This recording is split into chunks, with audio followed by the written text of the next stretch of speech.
we do. All right, we're gonna keep giving this a try. If it cuts out, we'll just call it good. But good morning to you everywhere except the East Coast. Good afternoon to the East Coast. Clearly my connection is needing coffee as bad as I do this morning. If you can't tell from the fact that the jewelry is still on, the wristband is still on, I am in a full concert hangover. For those of you who have been to the Sphere, you know what an amazing venue that is. That's where I was last night. I ended up with tickets to the Backstreet Boys. It was like kind of going back to high school for me.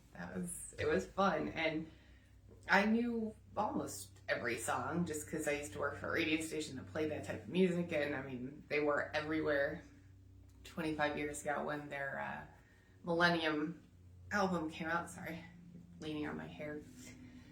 So yes, I am in full concert, need more coffee hangover. So I'm actually trying to trick my body. I've got my workout clothes on because I'm supposed to go to the gym today, and I'm hoping that this just makes my body think that, you know, that's the next step. We're gonna find out. I did want to share, the newsletter is actually done. I'm way ahead this month, which is crazy. But of course, of all the books I have, I don't have that one. The recipe this month, people have asked a couple of times, it is coming from the Tim Burton book. And I know initially when I started doing this, it was just if you read a book and the book lists a recipe. Now I've added some of these other books and people have asked why. One, there aren't a ton of authors that include recipes. I do have the Joanne Fluke books, and she does have a whole series, and every book has like 12 to 15 recipes. Mark Cameron, a couple of his Arliss Cutter books have recipes in them, including the one that I have that has both the venison stew and the buttermilk biscuits, which honestly right now sound amazing. But there aren't a lot of them. And so I thought by adding some of these other ones that I have, I would use, I don't want to say inspiration because that makes one of these sound super creepy, which happens to be this one, the serial killer cookbook. This is True Crime Trivia and Disturbingly Delicious Last Meals from Death Row's Most Infamous Killers. So, I guess kind of inspiration. I do write thrillers, I do write about killers, but just, I guess, fictional, for the most part fictional. Obviously serial killers, most of them are not fictional, but let's see if I can find the right one here. So, this one is a good one. This is the Necromunchicon. You guys have already seen the Necro Nom Nom Nom, which is more entrees. These are all inspired by H.P. Lovecraft, which is an author that I adore. One that is very, very similar in time and era and style to our lovely Poe. Not my Poe, the real one. And so I've got the Witch's Cookbook. This one right here.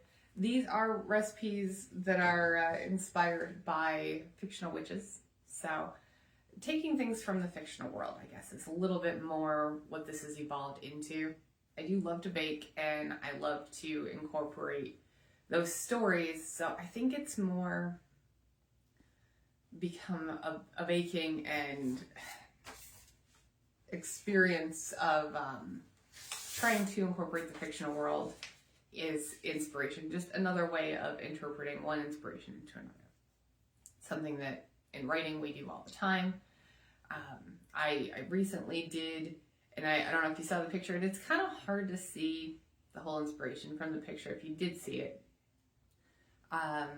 But my friend's birthday cake, Natalie, you'll see her tonight if you join us for Author Happy Hour. I'm gonna put you down, Poe. She creates all these custom cocktails, and just recently when we went to her speakeasy for my friend's going away drinks, she made that actual drink. It's a blackberry basil and bourbon. I told you I need coffee. And I interpreted that into a cake, which was a vanilla bourbon cake, blackberry curd in the middle, and then a basil buttercream. one of the things that somebody mentioned is that the buttercream has kind of a pesto taste. Well, it is infused with basil, so that is, while a weird thing to hear, also absolutely accurate. So that was something that I had to like take a moment with, because I was like, oh, okay, this isn't crazy at all. It just kind of caught me off guard, and like, pesto, and then I'm like, there is a ton of basil in there. So I enjoy those reinterpretations. Even my Sin series that I've got going right now is sort of a reinterpretation, because it is the 7 deadly sins, which, to be fair, has been reinvented, reimagined, and retold I don't even know how many times. But I'm doing the same thing, and I'm recasting the backdrop of the Salem witch trials, a real, true incident, and again, hence the serial killers and the witchcraft and everything, as kind of backdrops, real. I like taking side characters or side events and kind of making them the focus, and making the actual huge event as like the secondary thing. Trying to think with the books, one would be like Lizzie Borden. Everybody knows the story of Lizzie Borden and how she chopped up her parents. But what about the neighbor? What about the neighbor that saw it, or that heard something suspicious? Or trying to think of another, Ted Bundy. What about the grocer down the street that, you know, may have seen him walking past with his victims? I like to find those characters that you wouldn't even normally focus on, that would almost be like a space filler, and making them the focus, and finding out that background story from that point of view, that perspective. Almost sort of like, not investigative journalism, but finding the backstory. Moving on from a million things that I could talk about with baking, I told you I'm in concert hangover right now, so my brain's fuzzy, and there will definitely be more coffee. I did want to say a big thank you to Hurtis and Parker. I had put it out there. I am not computer savvy. I'm not. I can put words onto the page on Microsoft Word, and then I let other people do basically all the work. I hire my editor, my formatter, my cover designer. I know where my strengths are, and I definitely know where they're not. And before all of you pro AI people come on there, not my thing. And even the couple of times I've looked at it just because I was curious, it turns out I am far too stupid to actually figure out how to use AI. So, you know, irony, I guess. But I put it out there yesterday. I always use a like a little notebook, a little notepad, and I think it actually just says notes or ideas or something on it. But I just write newsletter sign up on the top, name and email, and then people fill it out. And I like it, but I wanted something a little more official. I've seen people with them, so I finally just said, okay, everybody that knows what they're doing, help. Please, please help. And because of that, it is 100% purely a mock-up, but I did actually manage to make one. Hurtis and Parker was the one who finally broke through the cloud that is my brain. Canva was the answer. I couldn't figure it out with Google Forms and Docs and Sheets and all of that. I tried. I really tried. My brain was not having it. So that came from Canva, and I appreciate that. And again, even that, this is, I will admit, this is a pre-made form. And then all I did was just take this, make it a little bit smaller, so I put it on the side, and change the font, because that's pretty much what I know how to do. And the logo that was made for me years ago by my graphic designer from Dark Angel Graphics was just like dropped in size. That's it. And even then, when I was trying to make it, and I think, yeah, I had to resize it and play with it a bunch of times, because you can see, like, I kept cutting things off. So I really don't know what I'm doing at all. But I keep trying and drinking coffee, trying to figure it out. I had a horrible headache yesterday, so it was a combination of sit in the office and try to get things done and tried to take a nap. But you can see little Catacorn is here, and she is happy because we have been having so much fun and doing so many different things and actually accomplishing things on the list recently. So I'm grateful for that. You guys saw the video of my to-do list this month. And I will show you.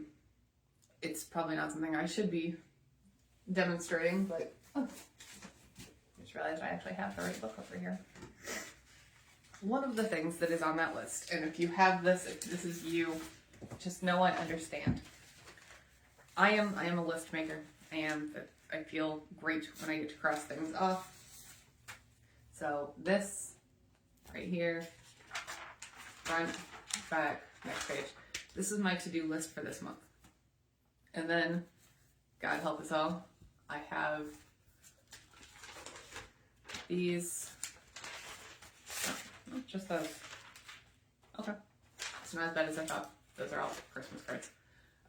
This is all my goals for this year, which slowly gets broken down by month. But one of the things that's on there is to make, I guess, spreadsheets essentially, or files from loose papers that I have all of these loose papers, all of these. And some of them are paper clipped. They're different categories. But taking all of these, which are just random notes, random ideas, research that I've done, different things, and because I'll get an idea and I will grab it. And I can't actually fully show you, but in this drawer, all of these are just random notebooks, random Post-its, random things that are going on, and I will grab one and I'll write down notes.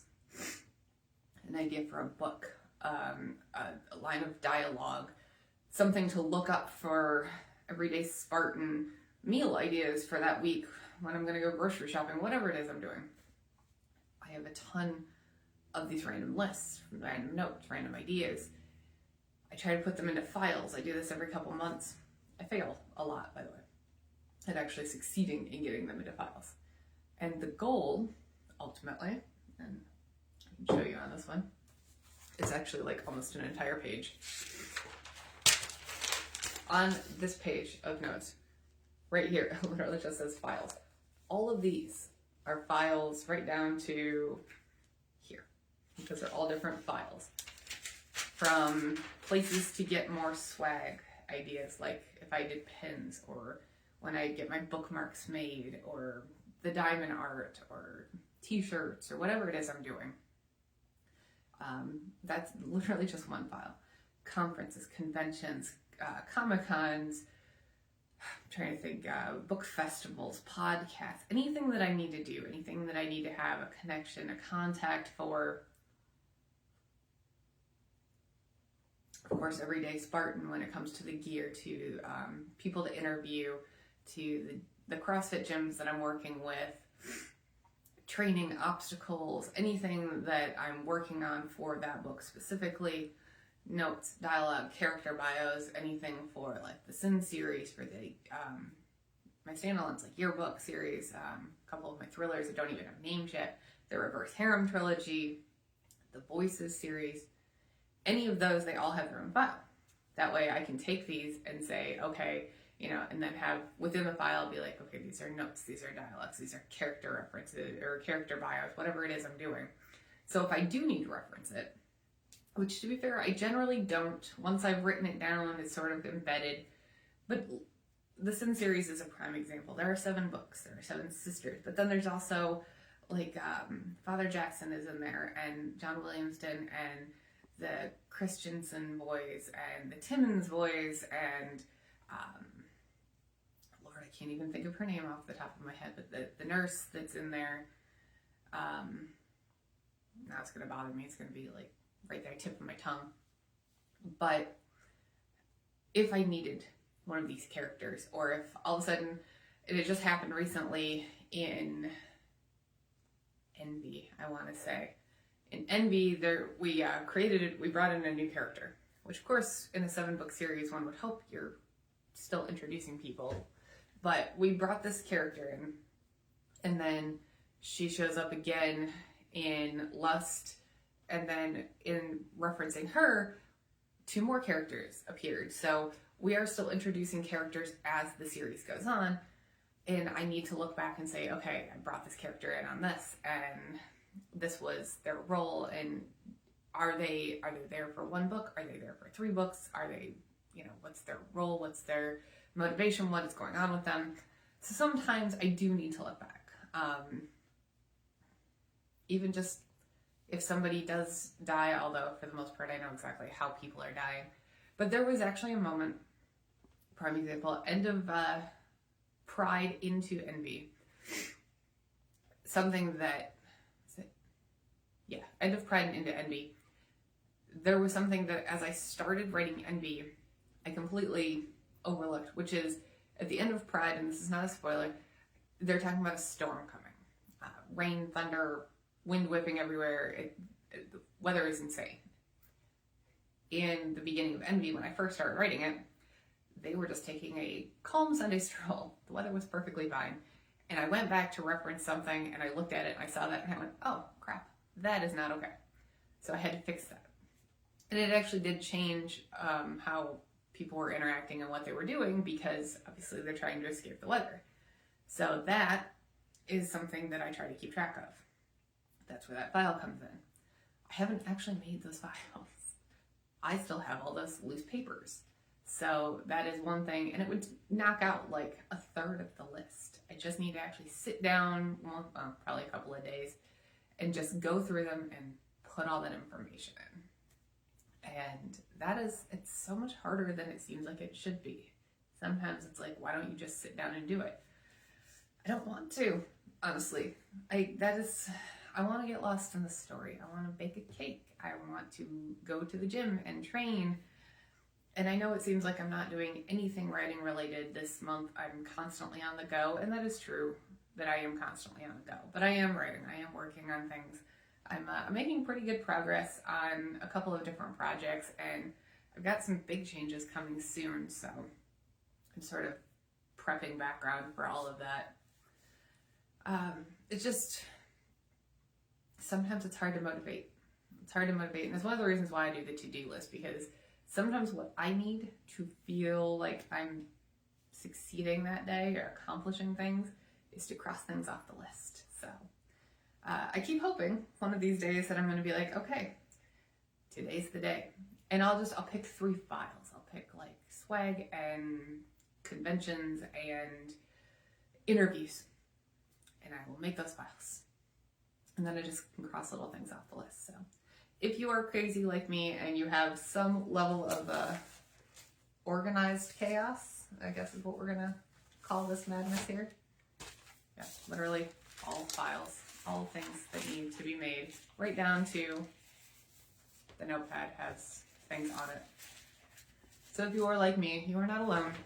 We are in this together, trying to organize things. And I'm pretty sure that one would make Catacorn a little angry, telling me to get to work, but we're going to keep her happy today. So for anybody that does get the chance, go to the Sphere. That, I know, jumping topics again, but go to the Sphere, go experience it. I saw a lot of guys actually singing along with the Backstreet Boys songs last night. They've been around forever, so don't be ashamed if you know the songs. It doesn't make you weird for knowing a group that's been around for over 3 decades.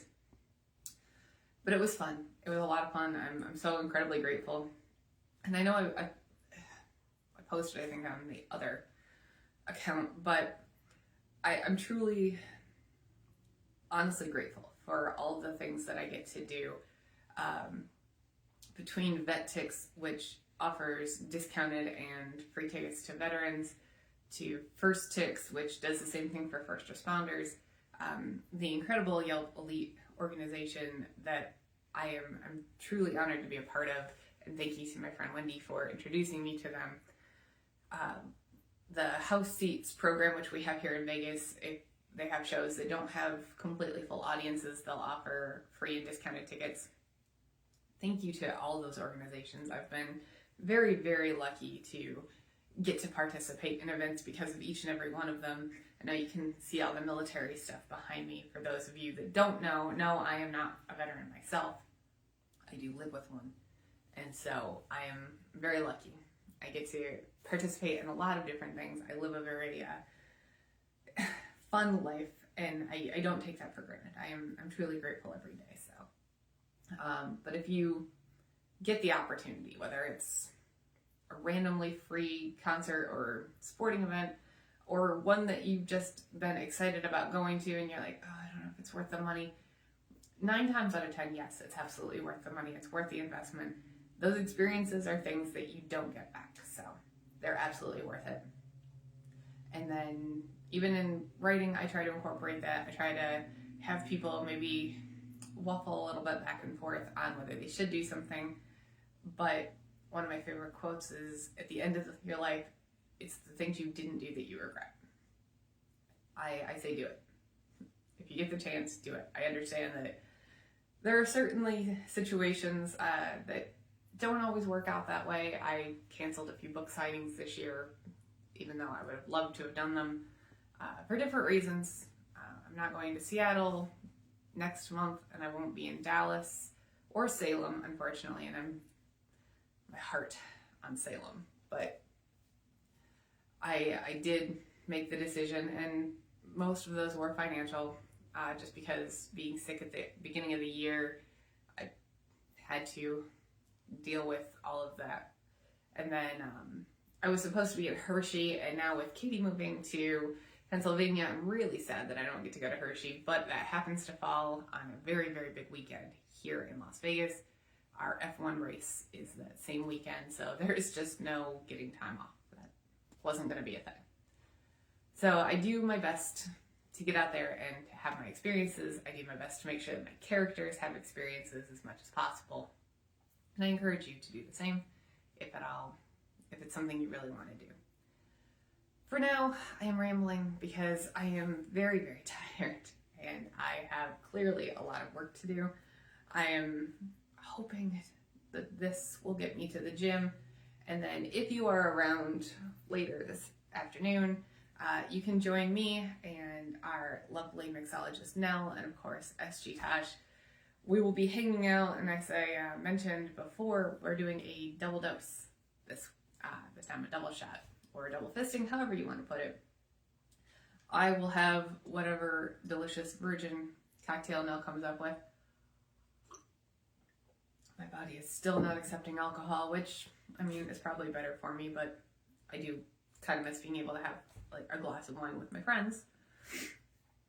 I am 40 something. I should be allowed to have a drink now, but my body has other plans. So anyway, we will be celebrating the soon to be release of Wrath, as well as the June release that Sarah had of Snakes and Stones, and hear how that is all going.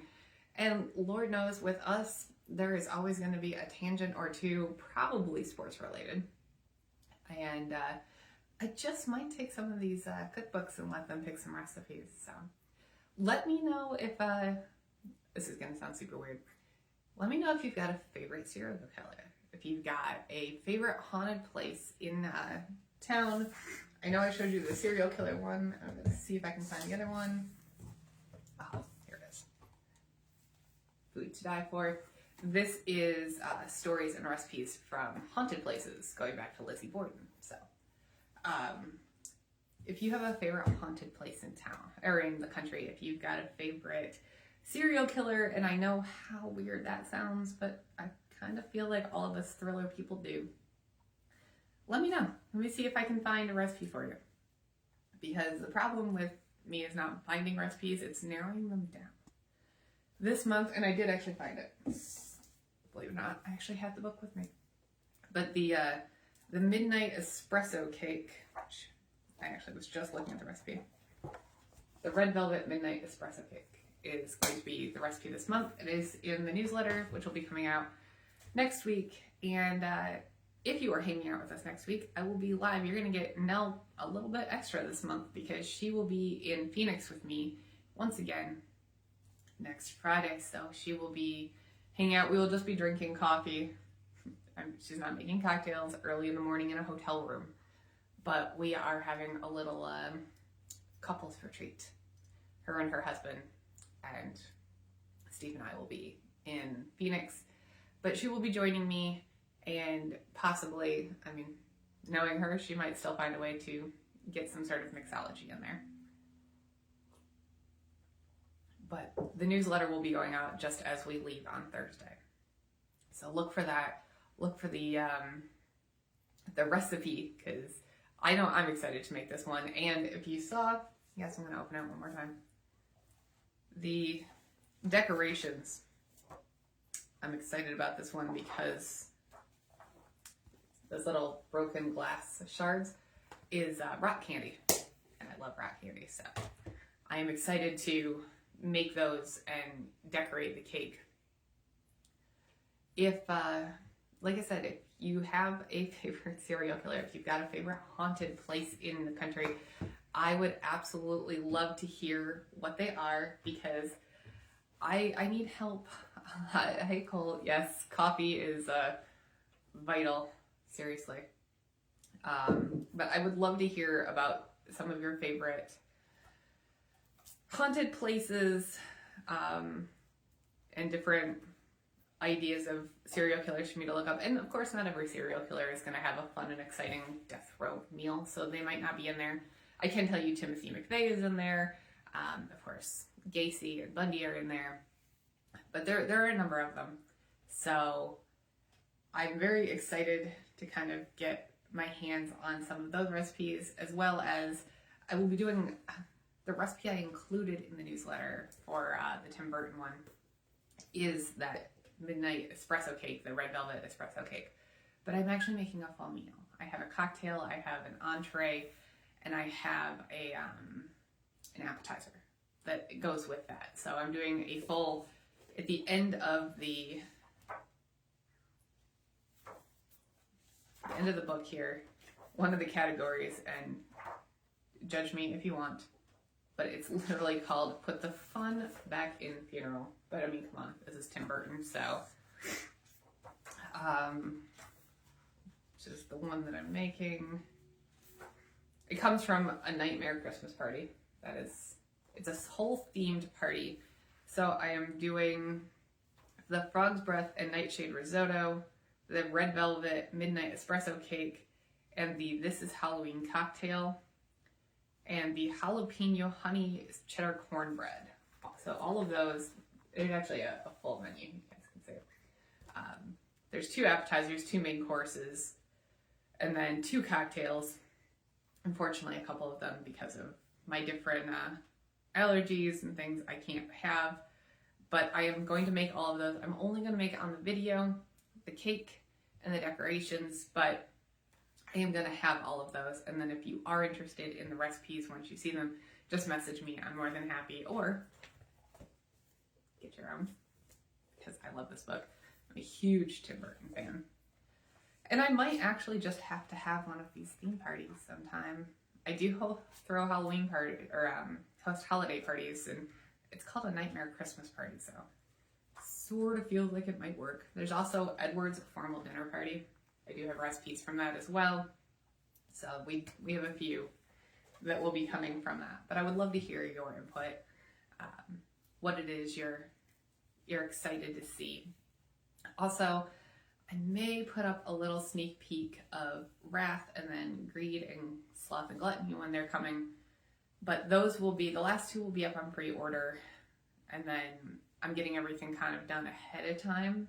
That, as I've mentioned before, the background and the prep work, because next year with so much going into Everyday Spartan.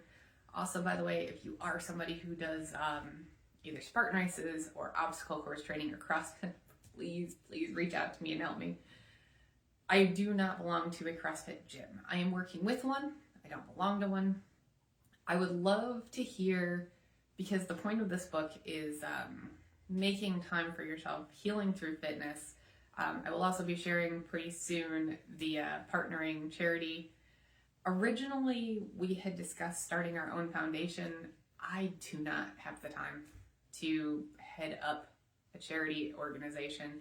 to start a foundation. I love the idea of it, and maybe someday, but I think it's best now to work with an established organization and just donate those proceeds back. And again, remember, Everyday Spartan will be completely donated. That is something that's very important to me. I'm not going to be making any profit off of this book. It is purely for the experience for me, and then to help people who are dealing with trauma or dealing with healing through fitness. It is something that saved me, and I would like to pay that forward. So, but I would love to hear, because not everybody can afford a CrossFit gym. Not everybody can even afford a regular gym membership. It's actually, believe it or not, part of the charity. But if you do training for obstacle courses, if you do training for CrossFit, if you do that type of competition, let me know some alternatives. I would love to hear, like, one thing I struggle with, and most people don't realize it because I'm relatively thin now. I have almost no upper body strength, like at all. I cannot do a pull-up on my own. That is not a thing. I'm working on it. I am working on it, but I cannot currently do a pull-up. I would fall if I tried to do 5 push-ups right now. I have almost no upper body strength. So the idea of climbing ropes or climbing over walls or cargo nets I can do because I can use my legs, but help me out. Send me your ideas. Send me places that you go, parks, or I don't even know where else. Honestly, I have no clues. Please help me. Help me get, because I would love to incorporate that when I'm writing the book about people who are like me, who don't necessarily belong to these special gyms and don't have 4 hours a day to go train. They're just trying to do something that will get them back in shape, that will give them that sense of accomplishment. I want to incorporate those types of things, those alternate ideas. If you're in CrossFit, if you go to the gym, you can do this exercise. If you're not, something like this would work instead. So if you have those, please send me those ideas. And I would love to give you credit in the acknowledgments and help share all of these fun alternative ideas. There is one organization here in town. It's called Spy Ninja. If you guys remember way back, we went for my birthday. They have like a rock climbing wall, and they have those aerial silks and stuff like that. And it's for kids mostly, but I mean, I'm a big kid, so it works. But those are places that I'm gonna go and try to train, but I can only do it for a couple of hours at a time. I can't actually afford it. It'd be cheaper to get a membership to the gym. But it's fun. Take advantage of the fact that you're there. So please send me those ideas. Please send me your haunted locations and serial killer ideas so that I can look up those recipes. And if you are around at, it'll be 5 o'clock my time, 8 o'clock on the East Coast, fill in the math on that one. We will be hanging out and doing our cocktail hour tonight. So I hope to see you guys later. And whether I do or don't later, make sure to join us next week with Nell and I from Phoenix. Until then, I hope you guys have a great weekend and a great week. I'm going to go finish coming down off of my concert high and try to get myself into the mindset of going to the gym. And I hope that, like me, you guys stay caffeinated.